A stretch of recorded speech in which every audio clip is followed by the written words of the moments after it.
그래서 우리 1학기 때 1장에서 배웠던 뉴턴의 점성 법칙에 의하면 상대 운동이 존재하면, 즉 그로 인해서 유체의 변형이 일어나면 그 변형하고 관계되는 스트레스를 알 수 있다라고 배웠었죠. 그래서 그걸 확장을 해서 일반식으로 확장을 해서 그 스트레스와 스트레인 레이스의 관계를 살펴보았습니다. 우리 책과는 조금 다르게 그 정의가 되어 있었는데 숫자 2라는 팩터가 다르다고 그랬죠. 어쨌거나 스트레스와 스트레인 레이스의 관계는 어떤 가설에 근거해서 이럴 것이다 라고 가정을 한 거고, 그 스트레인 레이트과 스트레스는 선형적인 관계가 있고 선형 비례상수가 바로 점성계수가 된다라고 했던 것이 뉴턴의 점성 법칙입니다. 그래서 이 관계를 따르는 유체를 뉴턴 유체라고 한다 했죠. 그래서 물하고 공기 같은 것들은 대표적인 이 뉴턴이안 플루이드가 되는 거예요. 그리고 텐션 노테이션은 앞으로 계속 나올 거니까 그거에 대해서도 배웠는데, 주의해야 될 게 서메이션 룰, 하나의 항에 같은 첨자가 두 번 나오면 그 첨자에 대해서 1, 2, 3을 쭉 다 확장을 해서 그걸 더하면은 그것이 곧 두 개의 첨자가 의미하는 바가 된다라고 했었습니다. 그리고 이 뉴토니안 플루이드에 대해서, 그리고 인컴프레서블 플로우에 대해서 어떤 유체 유동에서 발생하는 스트레스는 프레셔 폴스하고 비스커스 폴스에 의해서 발생을 하는데, 이 비스커스 폴스는 좀 전에 말했던 스트레스와 스트레인의 관계로부터 알 수 있고, 프레셔 폴스에 의한 것은 프레셔는 아이소트로픽한 성질이 있어서 방향성이 없기 때문에 스케일러라고 했죠. 그래서 노멀 폴스 성분만 존재를 해서 노멀 스트레스만 프레셔 폴스에 의해서 더 추가가 되어지면 기존의 비스코스 스트레스와 단순한 합으로 전체 스트레스가 계산될 수 있다라고 배웠습니다. 그리고 이제 본격적으로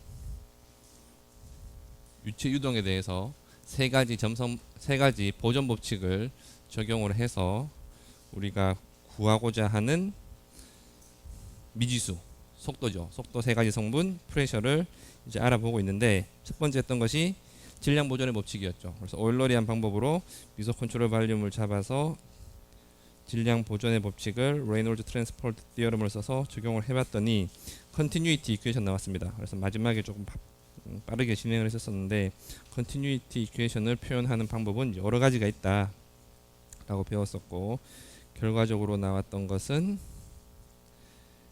밀도에 대한 물질 미분과 밀도 곱하기 속도에 대한 다이버전스가 곧 그 두 가지 합이 0과 같다는 것이 컨티뉴이티가 된다라고 했었죠. 그리고 조건들에 대해서 인컴프레서블 플로우인 경우는 밀도가 안 변하는 조건이니까 그것이 0일 때는 단순히 노멀 스트레인 레이트의 합, 그죠? 그것이 0과 같다는 것으로 컨티뉴이티가 이 압축이 되고, 그 다음에 컴프레서블이지만 스테디 스테이트인 경우는 밀도와 속도의 곱의 다이버전스를 취한 것이 0이 된다라고 배웠습니다. 오늘 할 거는 이제 유체 유동에 대해서 그 모멘텀 보존 법칙을 적용을 해서 또 우리가 식을 더 추가를 할 거예요. 우리가 지금 모르는 변수가, 미지수가 네 가지가 있다고 그랬죠. 근데 지금 컨티뉴이티 이퀘이션 하나 얻어놨습니다. 그래서 세 가지 이퀘이션을 더 우리가 찾아내야지 우리 미지수들을 다 이론적으로 알 수 있는 거죠. 그래서 그 과정에서 우리가 오늘은 모멘텀 보존 법칙을 적용할 겁니다.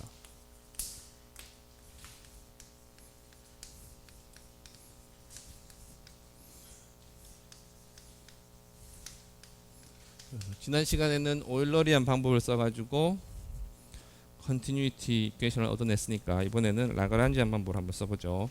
라그란지안 방법을 써서도 컨티뉴이티 이퀘이션 알 수 있습니다. 그거는 나중에 숙제로 나갈 거예요.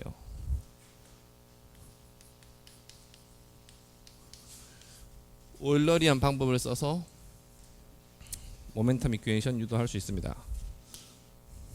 근데 우리는 수업 시간에는 일단 라그란지안으로 할 거예요. 어떤 것으로 하든 여러분들이 다 친숙하게 할 수 있어야 됩니다.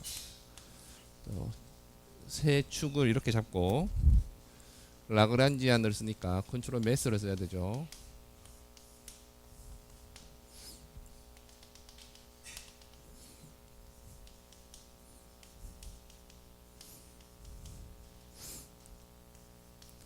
이거의 부피는 dv라고 하고, 얘가 요 유체 입자가 속도장 U에서 움직이고 있습니다.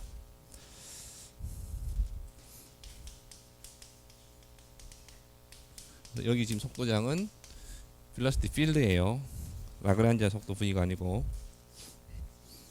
속도장 U로 주어져 있는 유동장 안에서 저 컨트롤 매스가 움직이고 있다라고 가정을 하고, 얘도 자연에서 일어나는 현상 중에 하나니까 당연히 보존 법칙을 만족해야 됩니다. 그래서 운동량 보존 법칙은 뉴턴의 세컨드로죠.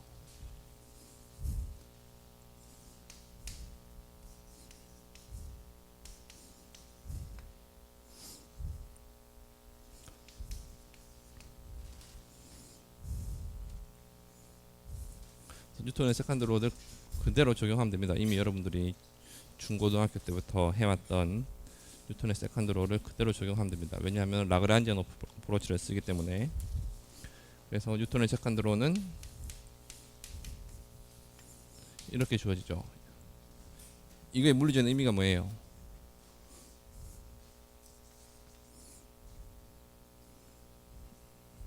누가 설명해 보세요. 이거 물리적인 의미가 뭐예요? 이걸 뭐라고 이 방정식을 뭐라고 해석해야 돼요?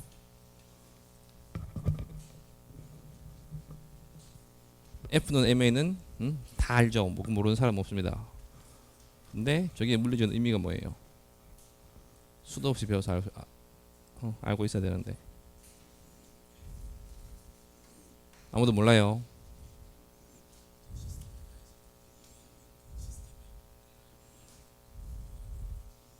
그렇죠. 이름이 강승민. 그렇지. 대답 잘했어요. 그래서 F는 MA에서 F가 힘이죠. M은 뭐예요? 지금 내가 대상으로 삼고 있는 컨트롤 매스의 질량이죠. A는 가속도입니다. 근데 가속도는 운동량의 변화율을 의미하는 거죠. 그죠? 그래서 컨트롤 매스 M에다가 어떤 힘이 가해지고 있으면 그 컨트롤 매스는 A만큼 모멘텀이 변하더라 라고 하는 것이 뉴턴의 제2법칙입니다. 그죠? 가속도의 정의를 생각해보면 단위 시간당 속도가 변한 거니까 속도하고 앞에 있는 이 질량하고 곱해주면 모멘텀이 되죠. 그래서 단위 시간당 모멘텀이 얼마나 변했는지를 나타내 주는 거죠. 그죠?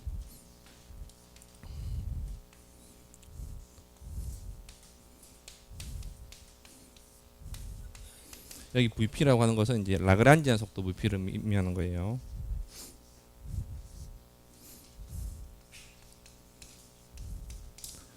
우리가 알고자 하는 것은 오일러리안 벨로시티입니다. 왜냐하면 컨티뉴이티에서도 오일러리안 벨로시티를 썼으니까 동일한 미지수를 써야 되죠. 그래서 오일러리안 벨로시티를 알고 싶습니다. 라그란지안 벨로시티에 대해서 시간에 대해서 미분을 해버리면 가속도가 나오는데 우리는 오일러리안 써야 되니까 결국 지난번에 배우기를 오일러리안 속도가 주어졌을 때 가속도는 전미분을 써서 구할 수 있다고 그랬죠. 그죠? 그래서 이렇게 하면은 결국 동일한 얘기가 되는데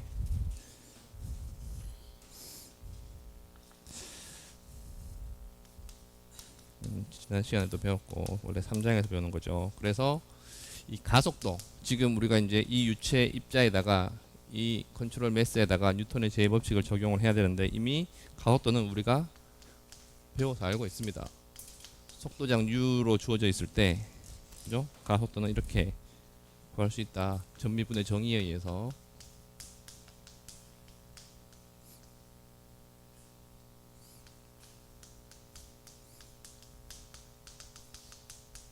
여기도 같은 날개 JJ가 두 번 나오죠. 그러니까 J에 대해서 쭉 풀어서 전개하는 서메이션 룰을 적용해 주면 됩니다. 이거를 벡터식으로 표현하면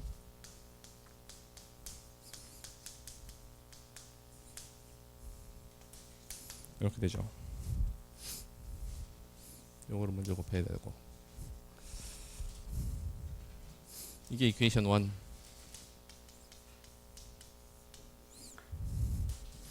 그 다음에 질량, 저 컨트롤 매스의 질량은, 컨트롤 매스 안의 질량은 어떻게 돼요? 안 변하죠. 컨트롤 매스 안의 질량은 컨트롤 매스의 정의에 의해서 변하지 않습니다. 그래서 1도 곱하기 저 컨트롤 매스의 부피를 곱해주면 돼요.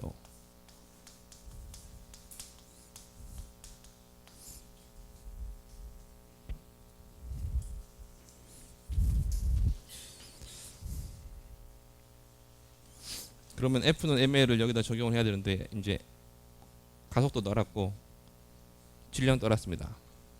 이 컨트롤 매스에 가해주는 힘만 밝혀내면 뉴턴의 제2법칙이 완성이 되는 거예요. 그죠? 유체 유동에 적용할 수 있는 뉴턴의 제2법칙이 완성이 되는 겁니다.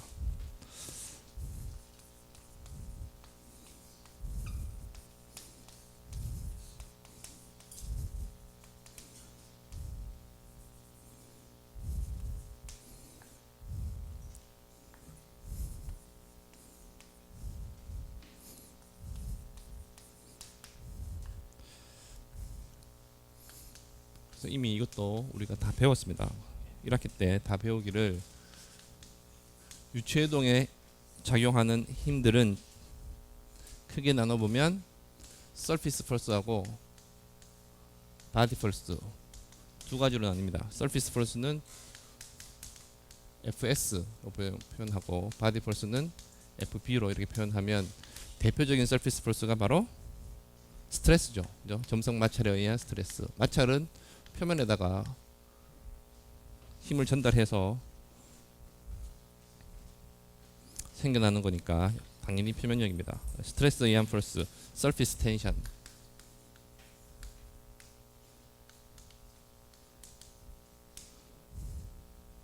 그 다음에 뭐 프레셔 펄스. 프레셔 펄스도 당연히 서피스에 전달되는 거죠. 그죠? 그런 것들이 이 서피스 펄스가 되는 거고, 그 다음에 바디 펄스는 대표적인 예가 그래비티가 있습니다. 서피스 펄스와 바디 펄스의 가장 큰 차이가 뭐예요? 구분을 어떻게 해요? 이름이 하영진? 큰 소리로 저 뒤에 들려요. 뭐라고 했어요? 직접 닿지 않고 뭐라고? 안 들린다는 얘기네.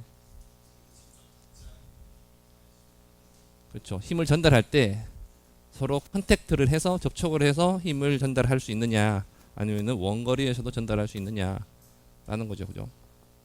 그래서 중력은 닿지 않고서도 전달할 수 있죠. 그죠? 지구가, 내가 뭐 땅 위에 있던, 하늘 위에 내가 떠 있던 나한테 중력을 전달하죠. 그래서 먼 거리에서도 접촉하지 않고서도 전달할 수 있는 게 바디 펄스예요. 이거 말고 전기력, 일렉트로스태틱 펄스가 만약에 유체 입자에 힘을 전달한다라고 하면 유체 입자가 전하를 띠고 있어서 그것도 역시 바디 펄스로 작용할 거예요. 대표적인 것은 그래비티입니다. 그리고 이 서피스 펄스는 그 방향성에 의해서 노멀 펄스하고 쉬어 펄스로 나뉘죠. 쉬어 펄스는 그 표면에, 그 서피스에 평행하게 작용하는 힘이고, 노멀 펄스는 그 서피스에 노멀한 방향, 수직한 방향으로 작용하는 힘이죠. 그래서 이 노멀 펄스의 대표적인 게 프레셔 펄스.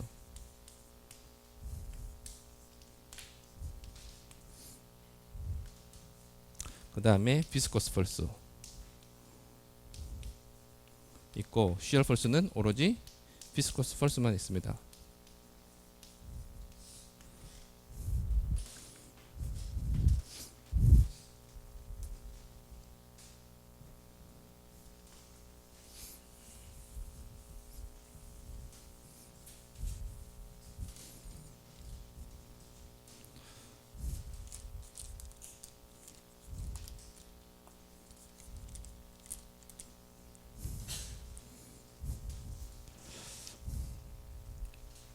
일단은 그래서 우리가 지금 이 컨트롤 발륨에 작용하는 힘을 알아야 되는데 힘을 살펴봤더니 크게 서피스 폴스와 바디 폴스로 나눠져 있습니다. 그래서 바디 폴스가 간단하기 때문에 바디 폴스 먼저 살펴보도록 하죠. 유체 유동에는 뭐 일반적으로는 바디 폴스는 거의 중력만 작용합니다. 그래서 중력은 어떻게 표현하는 줄 알죠? 그래서 주어진 매스가 있으면 그 매스에 작용하는 바디 폴스는 중력과 속도라고 표주면 되죠.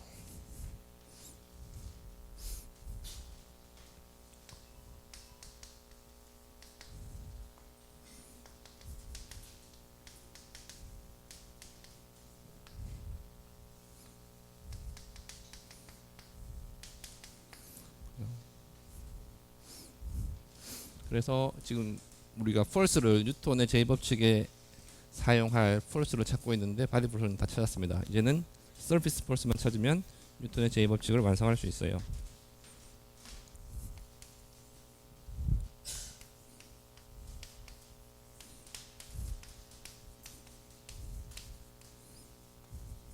그 전에 다시 한번 뉴턴의 제2법칙을 적어보게 되면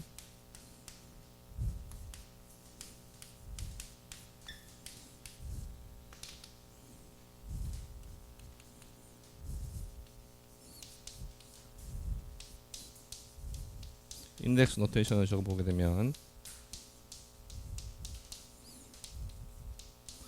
이렇게 나옵니다. 역시 i는 1, 2, 3 여기 있는 이퀘이션 1하고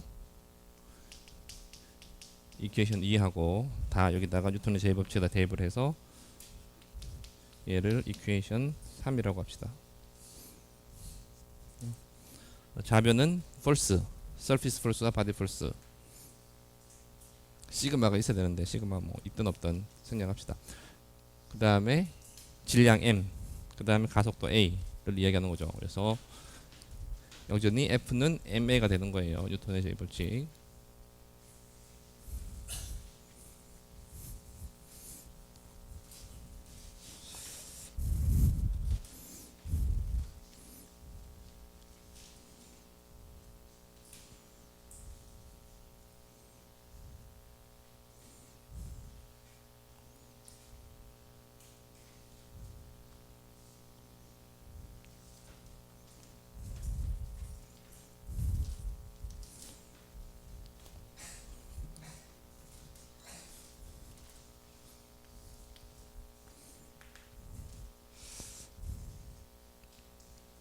여기까지 질문 있으면 질문하세요.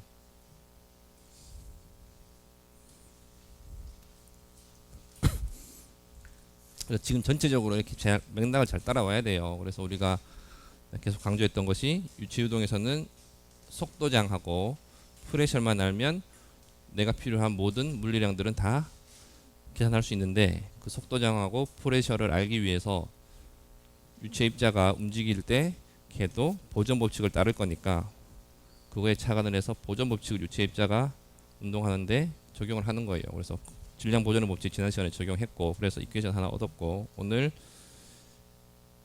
운동량 보존 법칙 뉴턴의 제2법칙을 적용을 해서 또 추가적으로 지혜 방정식을 얻으려고 하는데 지금까지 해놓은 게 뉴턴의 제2법칙 F는 MA에서 A 알아놨고 그 다음 M 알아놨고 F를 알아가고 있는 중인데 여기서 F는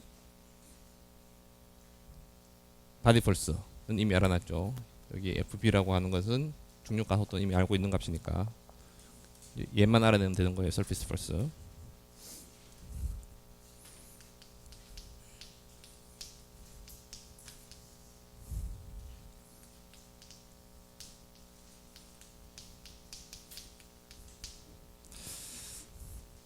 그래서 이 서피스 폴스는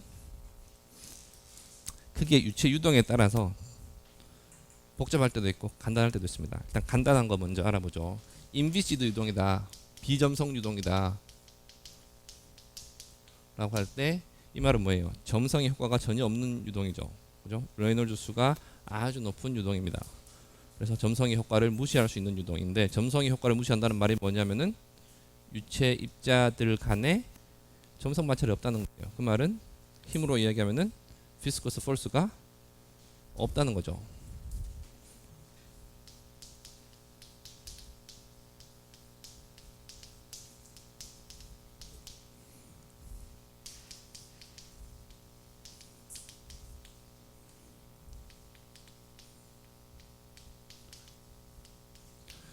뉴턴의 제2법칙에 의하면은 비스커스 폴스가 없다는 얘기는 유체 유동이 유체 입자들이 변형을 하지 않는다는 거예요. 그죠?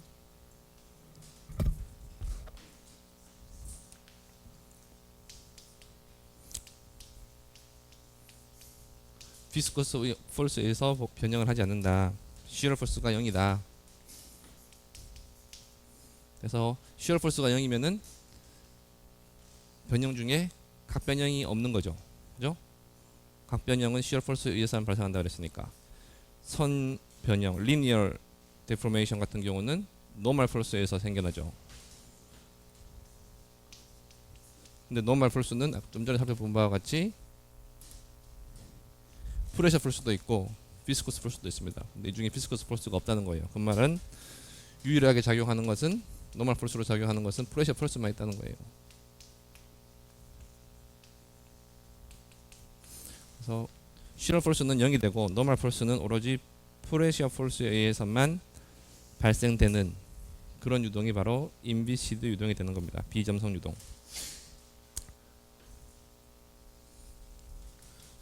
그러면은 시어 폴스는 지금 우리가 프레셔 폴스 알아내야 되고 비스코스 폴스 알아내야 되는데 인비시드 유동 같은 경우는 비스코스 폴스는 하나도 작용하지 않으니까 프레셔 폴스만 알아내면 된다는 거예요. 그래서 연력학에서 배워서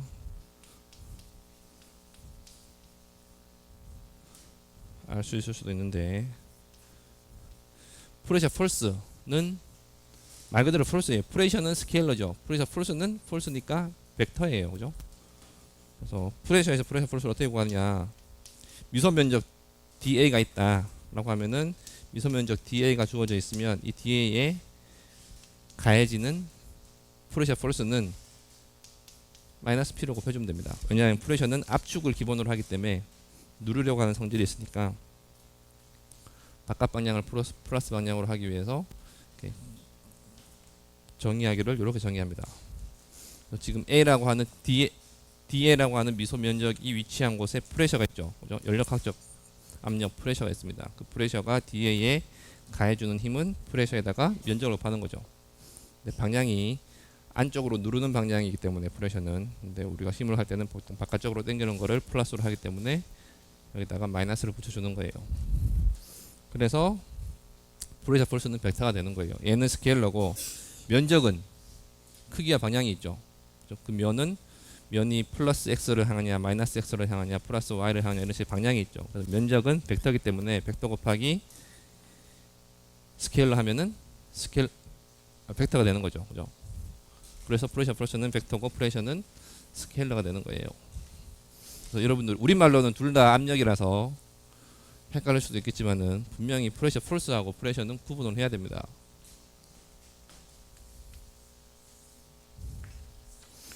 어쨌거나 프레셔 폴스는 이렇게 표현이 되고 그러면은 아까 전에 우리가 만들어 두었던 이 컨트롤 발륨에 대해서 프레셔 폴스가 지금 어떻게 작용하고 있는지 한번 보도록 하죠.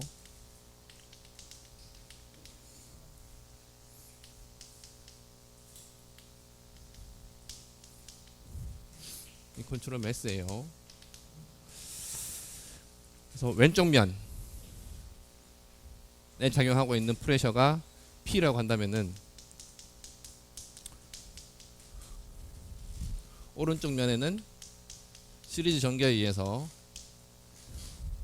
dx1만큼 떨어진 면이니까 P 더하기 dP dx1 dx1 에다가 higher order term 고차항들로 이루어져 있죠. 근데 고차항들은 무시한다 그랬죠. dx1이 워낙 작은 값이니까 고차항들은 dx1의 제곱, 세제곱, 네제곱 이렇게 되니까 앞에 두 항에 비해서 워낙 작은 값이라서 무시합니다. x2 디렉션, x3 디렉션도 동일하게 표현해 줄 수 있죠. 그래서 이거는 일단은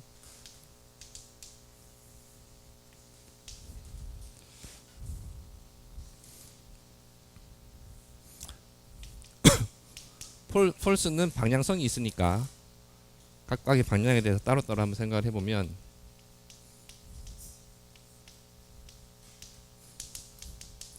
x1 디렉션에 작용하는 네트 프레셔 폴스 저 컨트롤 매스에 작용하는 x1 방향의 네트 프레셔 펄스는 두 개의 차로 우리가 알아낼 수 있습니다. 그래서 지금 표현한 거는 여기 위에 표현한 거는 프레셔고 프레셔 펄스는 요 식에 의해서 계산하면 되죠. 그래서 마이너스 p 곱하기 왼쪽 면은 뭐예요? 왼쪽 면의 크기는 dx2 곱하기 dx3인데 얘는 네거티브 면이에요, 포지티브 면이에요? 왼쪽 면 무슨 면? 네거티브 면이죠. 왜냐하면은 마이너스 x1 방향을 향하고 있으니까 네거티브 면입니다. 그래서 마이너스 dx2 dx3가 되는 거고, 그 다음에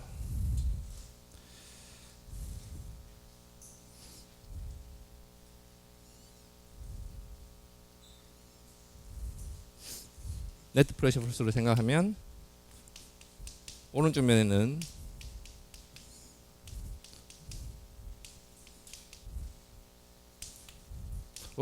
포지티브 면이니까 그냥 dx2 곱하기 dx3가 되는 거예요. 그래서 요 두 개를 더해보면 남는 게, 두 개는 분명히 방향이 반대니까 남는 거는 마이너스 dp dx1 dx1 dx2 dx3 이렇게 됩니다. 다른 말로 마이너스 dp dx1, 마지막 거는 부피죠. 이 컨트롤 매스의 부피입니다.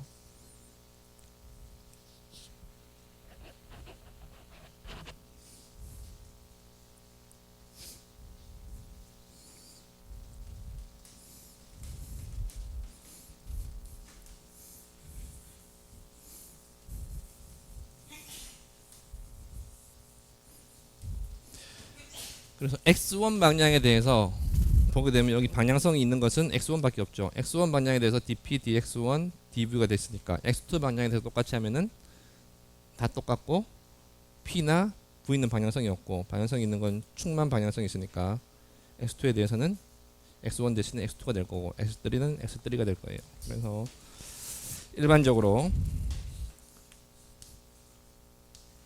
여러분들 각자 한번 해보면 xi 방향으로 네트 프레셔 펄스는 이렇게 표현됩니다.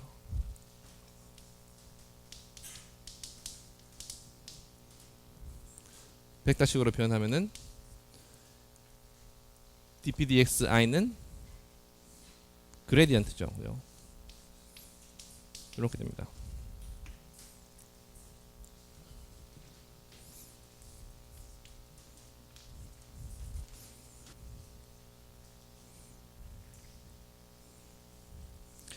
그래서 인비시드 폴스에 대해서 우리가 지금 서피스 폴스를 알아봤더니 xi 방향에 대해서 i는 1, 2, 3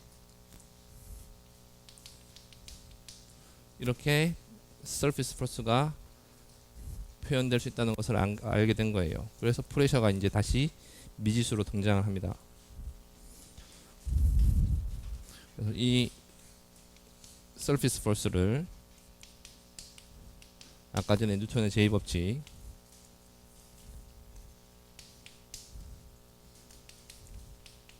이퀘이션 3에다가 대입을 하면 뉴턴의 제2법칙이 완성이 되는 거예요.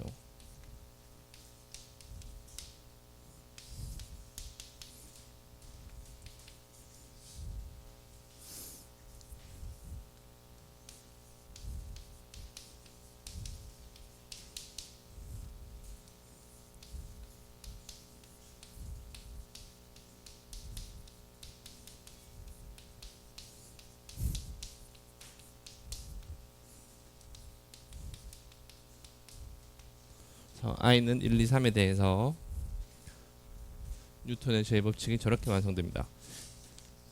저거를 딱 보면 아 저게 그냥 F는 MA구나 라고 눈에 들어와야 됩니다. F는 MA는 잘하는데 저건 모르겠다? 그러면은 뉴턴의 제2법칙을 모르는 거예요. 좌변은 여전히 힘이고 우변은 질량과 가속도의 곱이에요. 그래서 이 뉴턴의 제2법칙은 뭐냐면은 서피스 폴스 이만큼, 그죠? 바디 폴스 이만큼이 로 dv라고 하는 질량체에 가해지고 있으면 이 로 dv라고 하는 질량체는 여기 있는 갈로 안에 있는 양만큼 모멘텀 변화를 일으킨다 하는 거예요. 관련해 있는 양만큼 가속도 운동을 한다라고 여러분들이 이해를 하고 있어야 됩니다. 복잡하죠. 복잡하기 때문에 좀 간단하게 하기 위해서 양변을 질량으로 나눠줍니다. 그럼 단위 질량당 뉴턴의 제2법칙이 되는 거예요.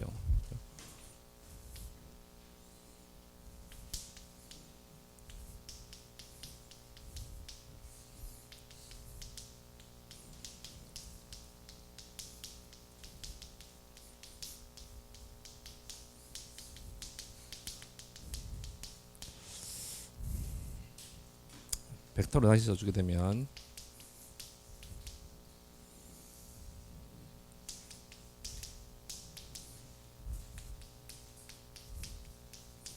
이렇게 되는 겁니다. 이게 바로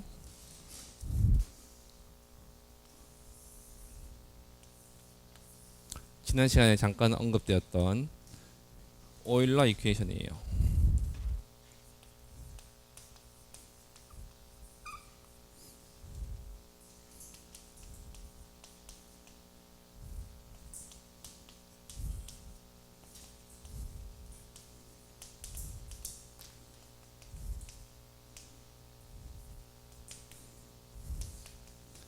인비시드 플로우에 대한 뉴턴의 제2법칙이 바로 오일러 이퀘이션이 되는 겁니다.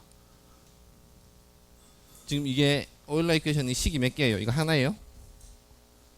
이거 보면 식이 하나가 아니고 세 개로 보여야 돼요. i에 대해서 한 개 있고, i가 1일 때 하나의 이퀘이션이 있고, i가 2일 때 하나의 이퀘이션이 있고, i가 3일 때 하나의 이퀘이션이 있는 거예요. 그래서 지금 우리가 모멘텀은 벡터량이니까 모멘텀 이퀘이션을 만들어 놓으면 걔는 세 가지 이퀘이션을 지금 우리가 얻은 거가 됩니다.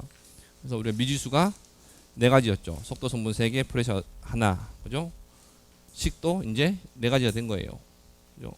모멘텀 이퀘이션, 오일러 이퀘이션 각각 x1, x2, x3 방향으로 한 개씩. 그다음에 컨티뉴이티 이퀘이션 하나. 그래서 식 4개, 미지수 4개. 그러면은 이 해답을 구할 수 있어야 되겠죠. 그죠? 이거 풀면은 내가 원하는 속도하고 프레셔를 얻을 수 있다는 거예요. 조건이 뭐? 조건을 중간에 썼습니다. 인비시드 플로우에 대해서. 그죠?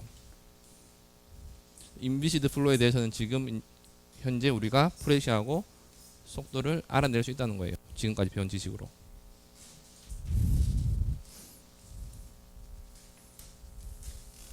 그런데 미분 방정식이니까 이것도 편미분 연립 미분 방정식이죠. 연립 편미분 방정식입니다. 그죠? 푸는 게 쉽진 않죠. 상미분 방정식 하나도 제대로 잘못 푸는데, 그죠? 편미분 방정식 4개를 연립해서 푸는 게 쉬운 일은 아닙니다. 더더군다나 아직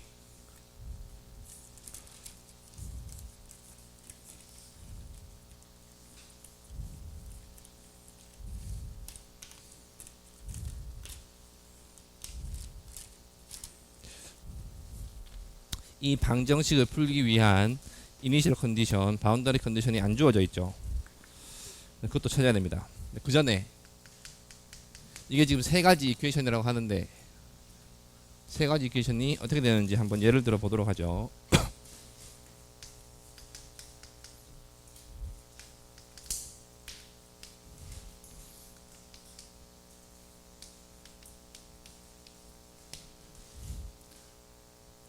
x1 방향으로는 i 대신에 1만 대입하면 돼요. 그래서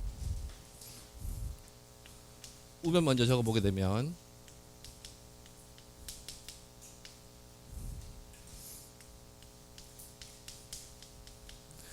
여기는 여기 보세요. 여기는 j죠. j는 i하고 아무 상관없고 j는 두 번 나오기 때문에 그냥 1, 2, 3 전개해주면 됩니다. 그래서 i1에 대해서 j는 여기 전개하면 돼요.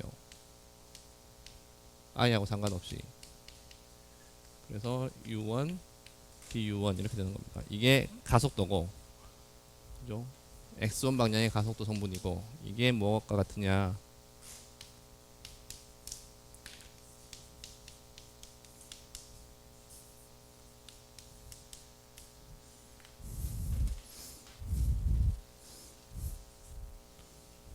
이렇게 됩니다.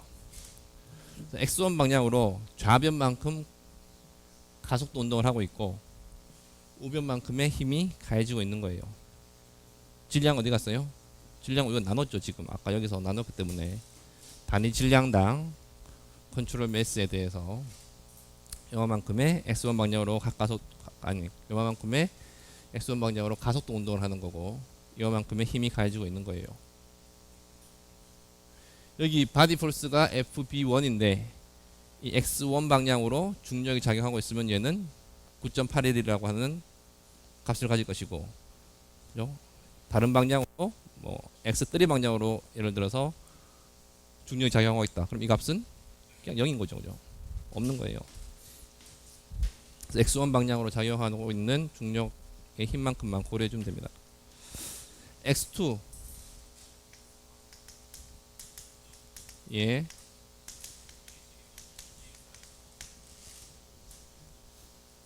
안 들려요. dpdx 아이템이 뭐라고? 아, 밀도 있어야 되죠. x2, x3 각자 한번 해보세요. 1 대신에 2만 대입하면 됩니다. 3하고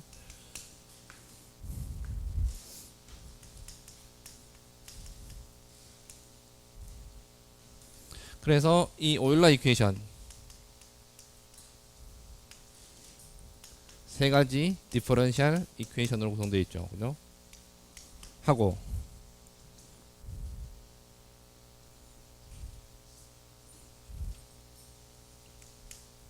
컨티뉴이티 이퀘이션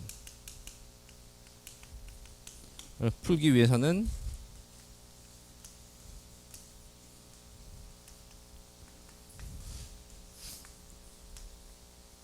바운더리 컨디션도 필요하고 이니셜 컨디션도 필요합니다. 그래서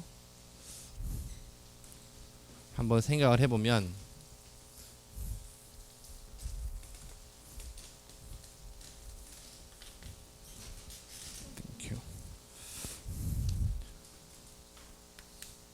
먼저 이니셜 컨디션 뭐 간단하니까 이니셜 컨디션은 시간 0에서 속도장하고 프레셔가 어떠했는지를 표현해 주면 되죠.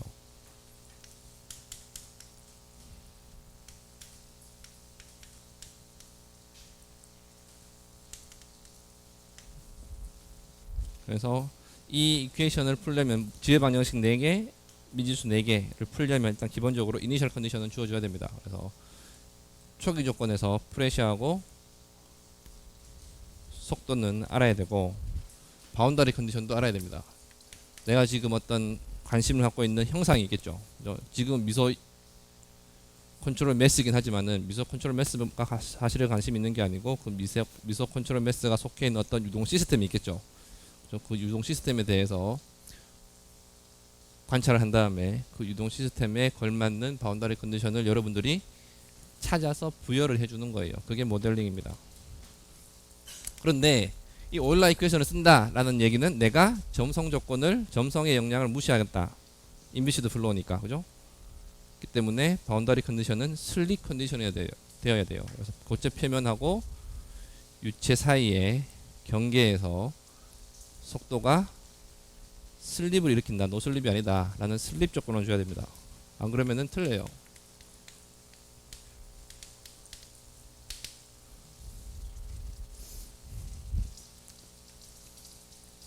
실제로는 슬립 컨디션이 말이 안 되지만은 어쨌거나 우리가 가정하기를 인비시드 유동으로 가정했기 때문에 슬립 컨디션을 줘야 됩니다. 그래서 지금 이 컨트롤 매스를 미소 컨트롤 매스가 아니고 뭐 컨트롤 발륨으로 해갖고 확장을 시켰다, 엄청나게 큰 걸로 확장을 시켰다 했을 때 그 가까이 컨트롤 발륨의 경계에서는 슬립 컨디션을 줘야 돼요.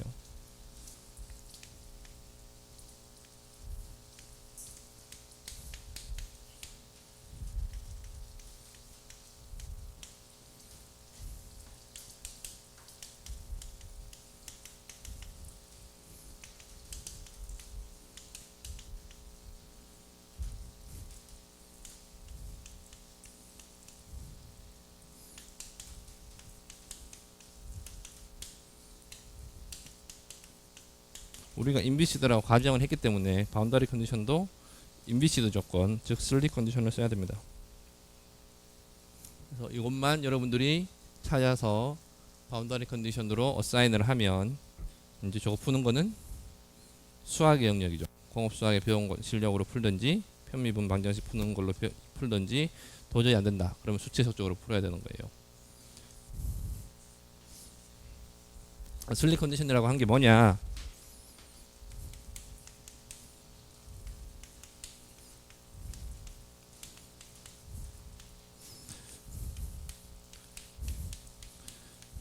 여기 이렇게 속도장이 있는데 유동이 있는데 여기 어떤 평판이 이렇게 있다.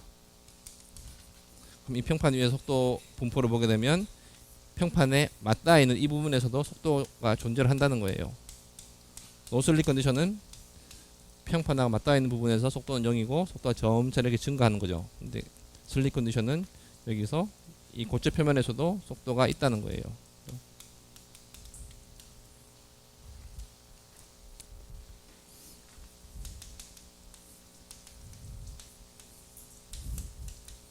이렇게 되면 얘는 노슬립인 거고,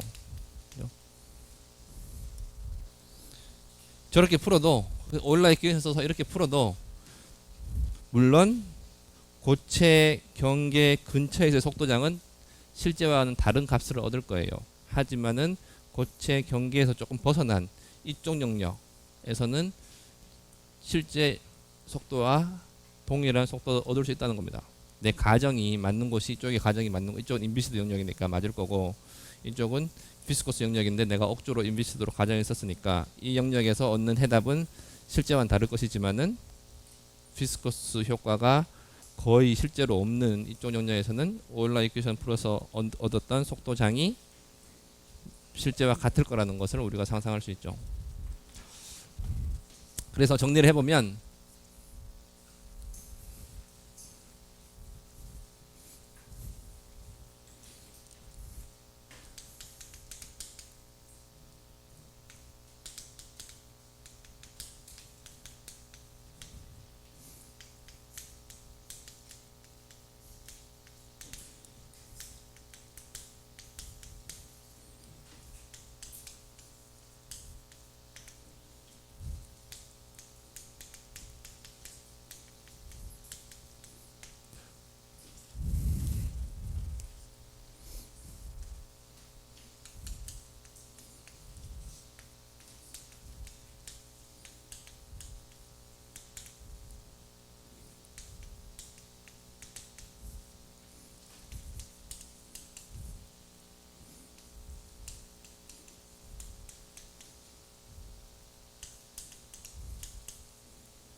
그래서 이렇게 모델링을 해서 물리적인 현상을 모델링을 해서 지혜 방정식을 만들어 놓으면 거의 대부분 다가 편미분 방정식으로 형태로 얻어지게 됩니다.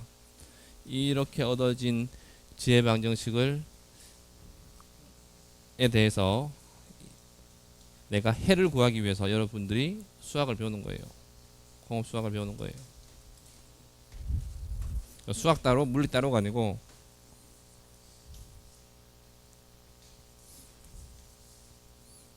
다 연결이 되어 있습니다. 그래서 물리적인 수식을 보면 수학적으로 어떻게 저렇게 나왔는지, 그리고 수학적인 수식을 보면 그것이 의미하는 물리적인 의미가 뭔지 여러분들이 잘 이해를 하셔야 됩니다. 오늘 우리 질문 있으면 질문하세요.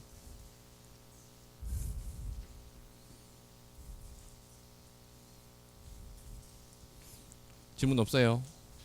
다 이해한 거죠? 그죠? 다 이해했으니까 질문이 없겠지. 쉽죠? 그죠? 세상에 이거보다 더 쉬운 게 어딨어. 고등학교 때도 배웠던 그 보전 법칙을 갖고 아직 벌써 몇 년째 지금 똑같이 울고 먹는 건데 모르면 이해가 안 되겠지.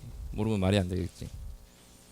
그럼에도 불구하고 이해 안 되는 거 있으면 질문하세요.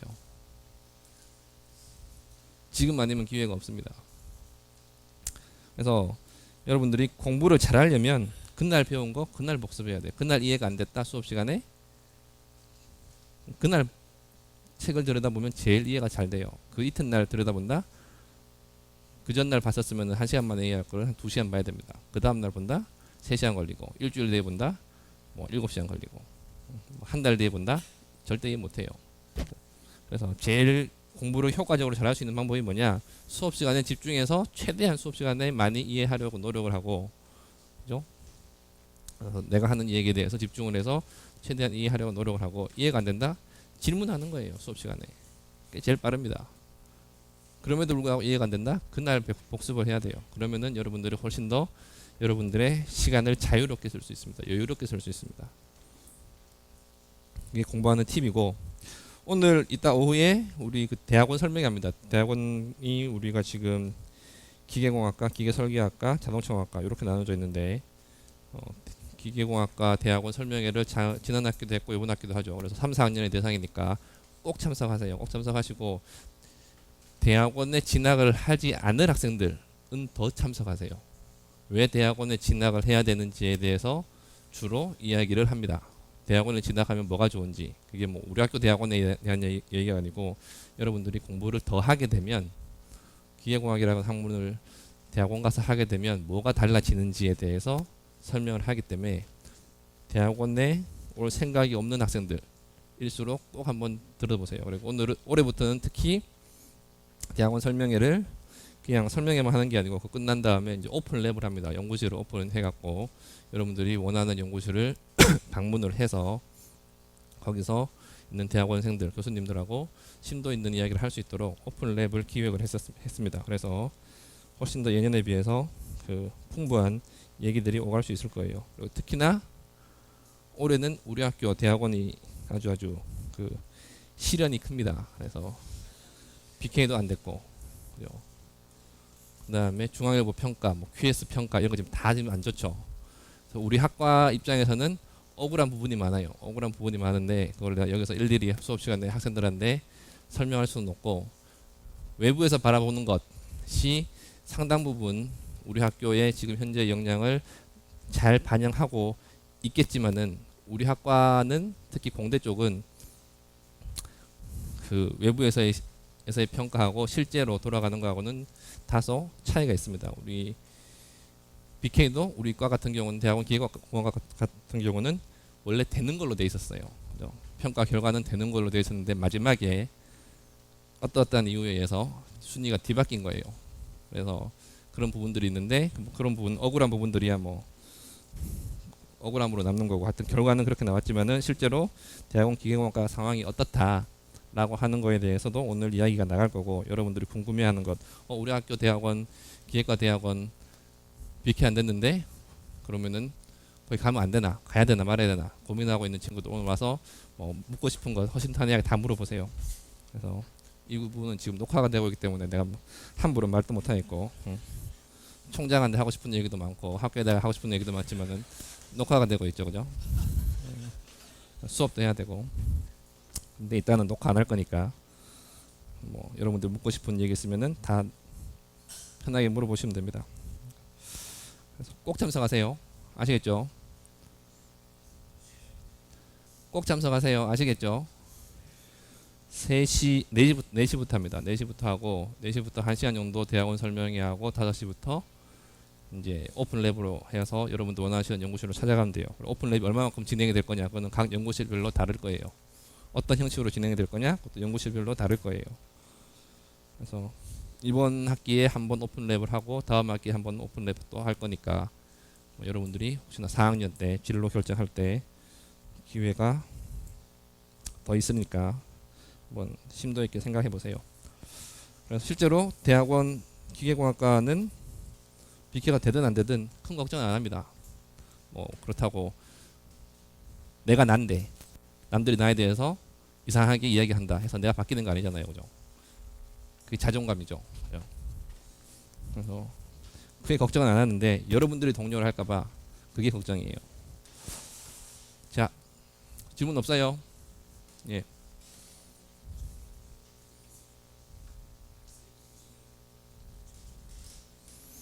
좌표축을 여기다 이렇게 세웠다.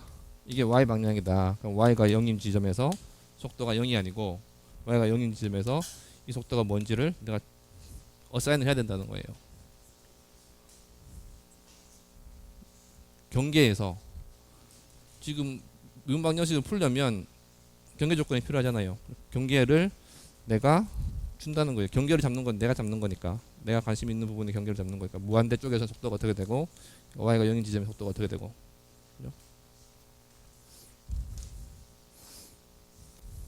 그 다음 이게 x축이다. 이게 x축이다. 그리고 x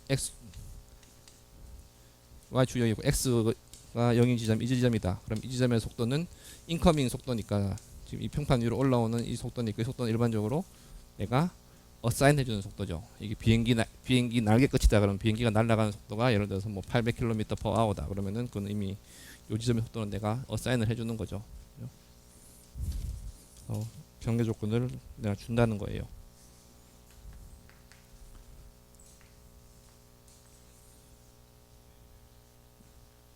뭐라고요?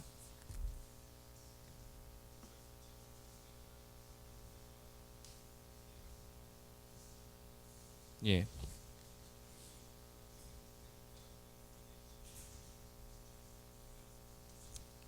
그쵸. 흐르고 있다고 해서 무조건 달라지는 건 아니고 똑같은 속도로 움직이고 있으면 어떻게 돼요? 유체입자가 똑같은 속도로 움직인다. 모든 영역에 대해서. 등속도 운동을 한다 그러면은 어떻게 될 것 같아요? 그때는 프레셔가 동일할 수도 있어요. 동일하지 않을 수도 있겠지만은 등속도 운동을 하니까 뉴턴의 제 법칙에 의하면은 가속도가 0이죠. 네트 프레셔가 네트 폴스가 0이란 얘기죠. 그런데 그 폴스가 만약에 프레셔만 작용해서 움직이는 유동이라고 한다면 그때는 프레셔가 동일하다는 얘기예요. 그때 따라 달라. 케이스 바이 케이스로 달라요.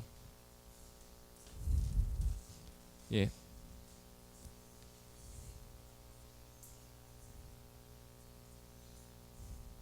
예.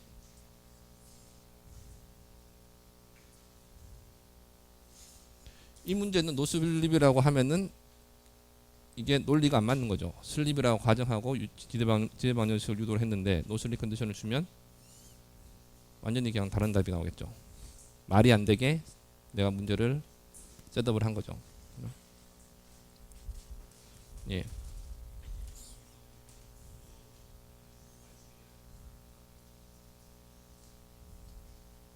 인비시드 유동에 대해서는 왜요? 예.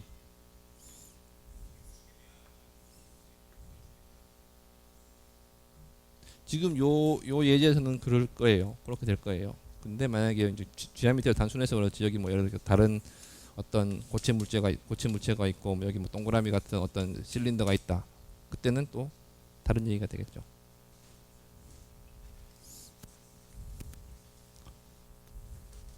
또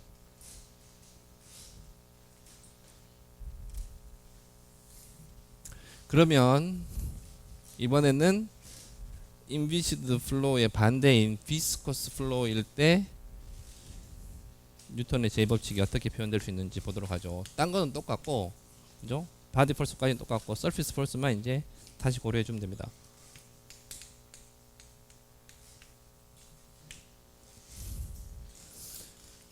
비스커스 펄스는 왜 중요하냐? 좀 전에 얘기도 나왔지만은 여기 비행기 날개 단면입니다. 그래서 비행기 날개 단면이 있고 비행기가 날아갈 때 날개 단면 주변에 유동을 보게 되면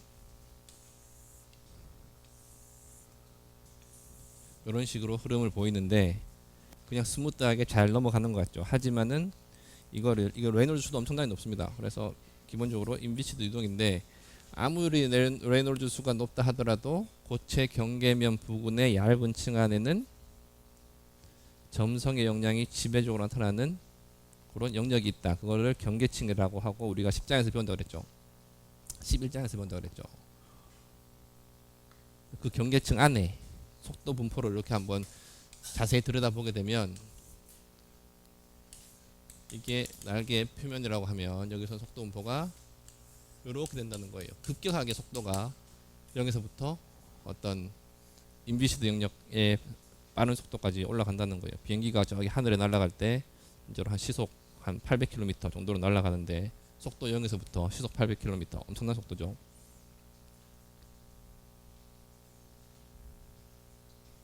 끝까지 급격하게 증가한다는 거예요. 이게 뭐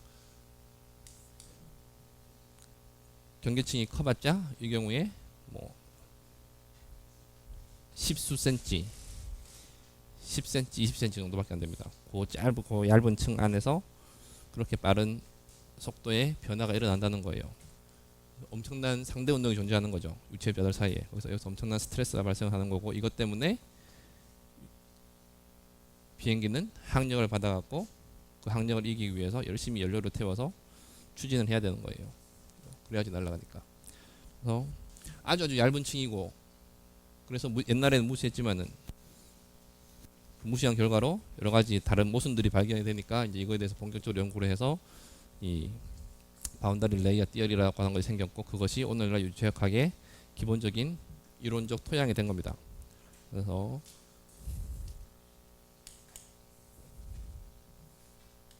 이게 바로 노슬리 컨디션이고,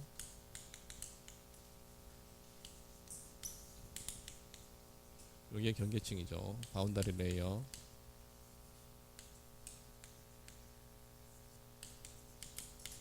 그래서 비스커스 이펙트가 나타나는 구간이 되는 겁니다. 그래서 이 비스커스 폴스, 비스커스 플로우에 대해서, 폴스가 아니고 비스커스 플로우입니다. 이 비스커스 플로우에 대해서 이제 뉴턴의 제법칙을 세우기 위해서는 앞서 했던 것과 똑같은 과정을 거치면 되는데, F는 M에서 M 똑같고 동일한 컨트롤 매스에 대해서 이야기를 합니다. 그 매스가 겪게 되는 모멘텀 변화, 즉 가속도도 동일하고, 그 컨트롤 매스가 받게 되는 중력도 뭐 비스코스냐 인비시드냐 상관없이 동일합니다. 그죠? 서피스 폴스는 인비시드는 없었지만은 비스코스 플로에서는 당연히 존재하겠죠. 노멀 폴스는 프레셔 폴스에 의한 영향은 동일합니다.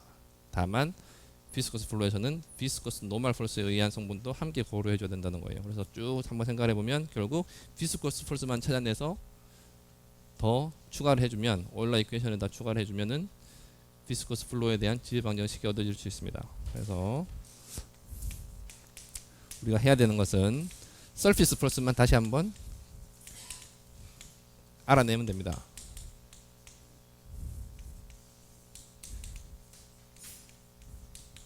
나머지는 똑같기 때문에.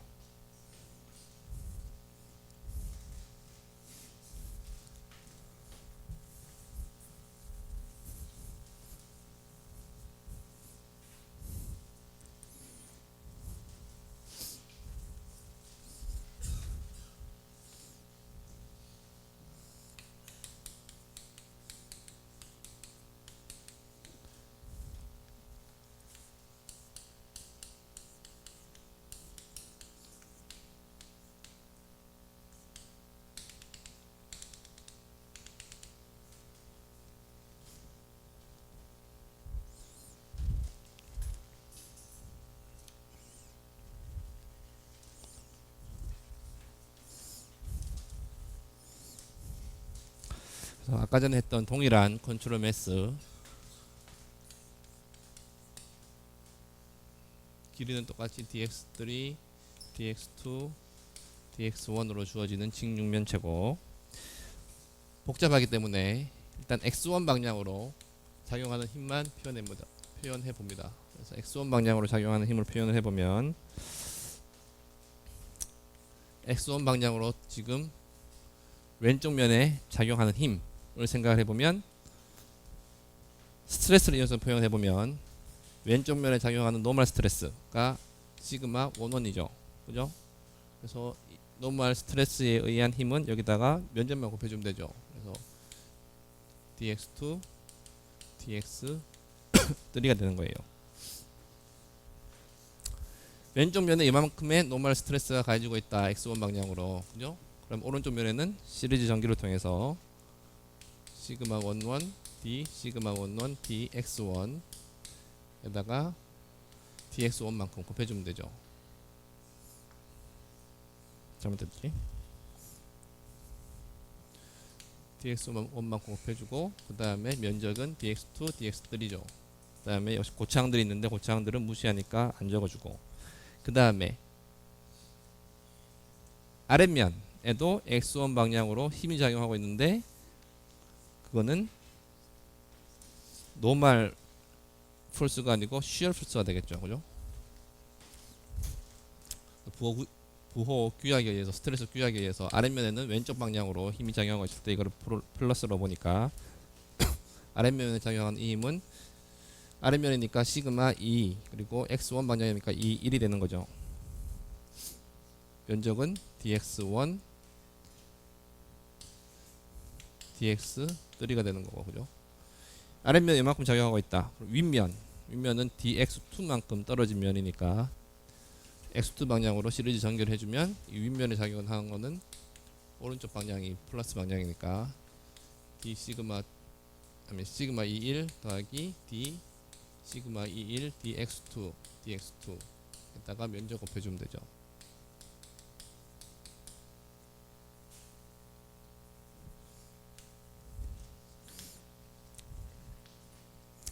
그 다음에 뒷면에 작용하고 있는 x1 방향의 힘은 뒷면이 네거티브 면이니까 네거티브 방향으로 힘이 가해질 때 플러스로 인정이 되니까 요겁니다. 그래서 이거는 시그마 31이 되는 거죠. 그죠? x3 방향의 수직한 면이 뒷면이니까 시그마 31이 되는 거고 면적은 dx1 dx2가 되는 거죠. 앞면은 뒷면에 대해서 dx3만큼 떨어져 있으니까 시리즈 전개를 해보면 앞면에 작용하는 이 x1 방향의 힘은 시그마 31 d 시그마 31 dx3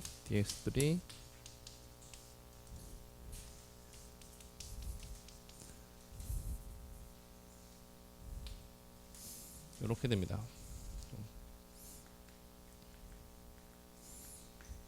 그래서 지금 저 컨트롤 발륨 직육면체로 표현된 컨트롤 발륨에 작용하고 있는 x1 방향의 표면력을 다 구해본 거예요. 이 시그마는 뭐냐? 우리 지난 시간에 했던 시그마예요. 그죠? 프레셔하고 스트레인 레이트하고 다 고려된 스트레스.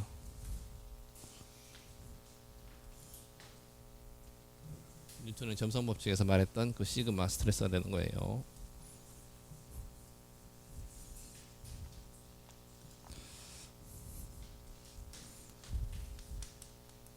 시그마 ij는 지난 시간에 말하기를 마이너스 p 델타 ij 2 뮤 s ij라고 했죠. 그죠? 이때 시그마를 말하는 거예요.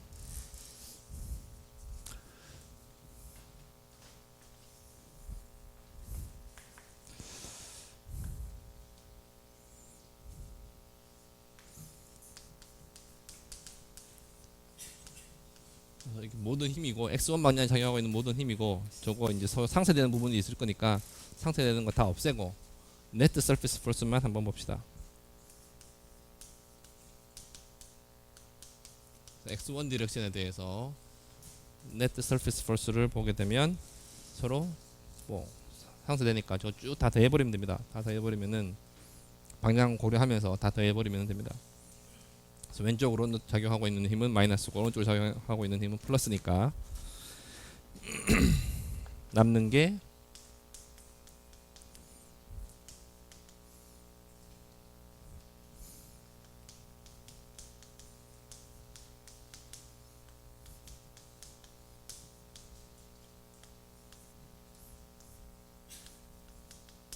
모든 항에 dx1, dx2, dx3가 들어가죠. 네트 서피스 포스로 생각해보면 모든 게 다 dx1, dx2, dx3가 들어가기 때문에 요거를 dv라고 우리가 표현할 수 있으니까 얘는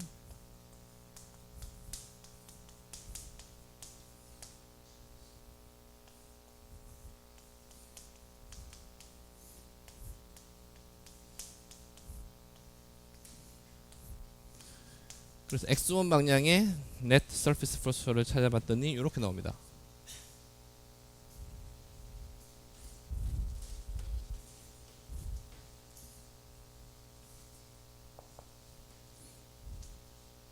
이거를 FS1이라고 합시다. 그러면은 x2 방향에 대해서도 똑같이 해보고 x3 방향에 대해서 똑같이 해보면은 fs2, fs3를 알 수 있겠죠. 그래서 같은 방법으로 해보면 fs2는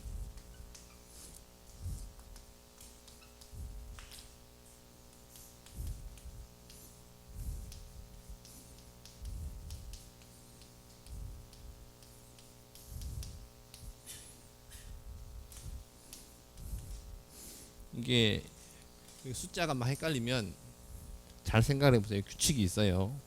외워서 쓰는 게 아니고 딱 보면 규칙이 있습니다. F3는 FS3는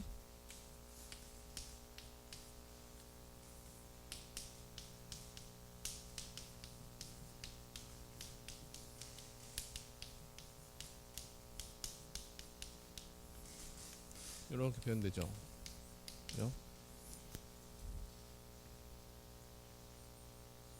그래서 x1 방향으로의 힘, x2 방향으로의 힘, x3 방향으로의 힘을 알아봤습니다. 그래서 surface force는 벡터니까, 그죠? 벡터의 세 가지 성분, 그 force의 surface force의 세 가지 성분, fs1, fs2, fs3를 살펴봤죠.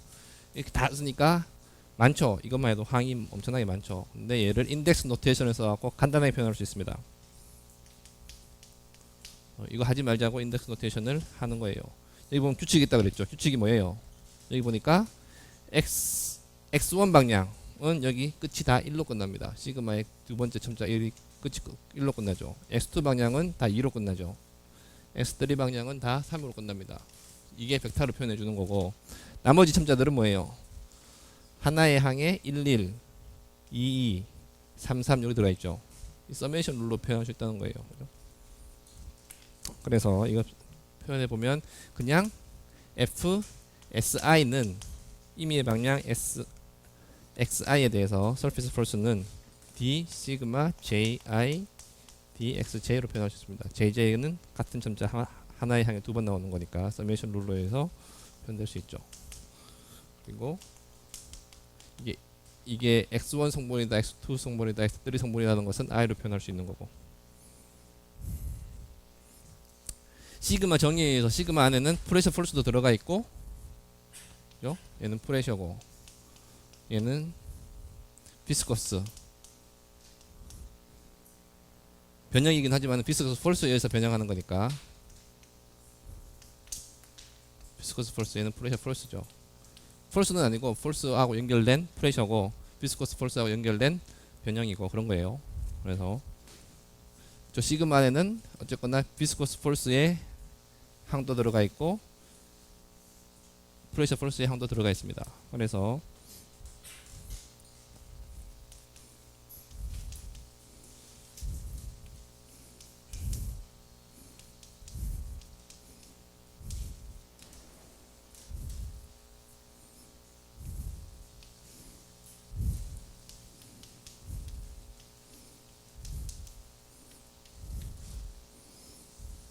그래서 이제 이 식을, 이 표현을, 이 surface force에 대한 표현을 아까 전에 이퀘이션 3 그죠? 에다가 집어넣으면 viscous flow에 대한 뉴턴의 제2법칙을 알 수 있다는 거예요.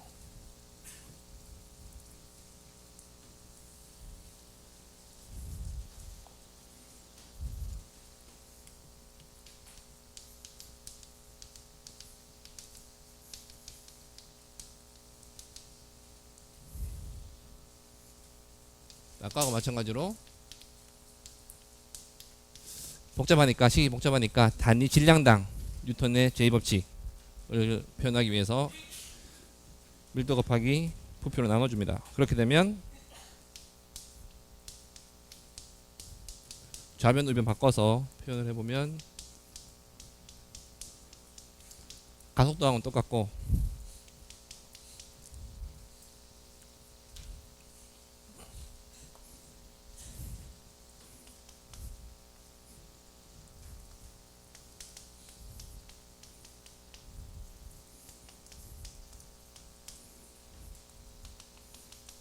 I는 1, 2, 3에 대해서 이렇게 표현될 수 있습니다. 자, 수고했습니다. 오늘 여기까지 하고 다음 시간은 요거하고 바로 이어서 이 끝이 아니고 더 해야 되니까 오늘 했던 부분 반드시 이해하고 오시고 이따가 그 대학원 설명에 반드시 참석하세요. 도움이 될 거예요. 자, 수고했습니다.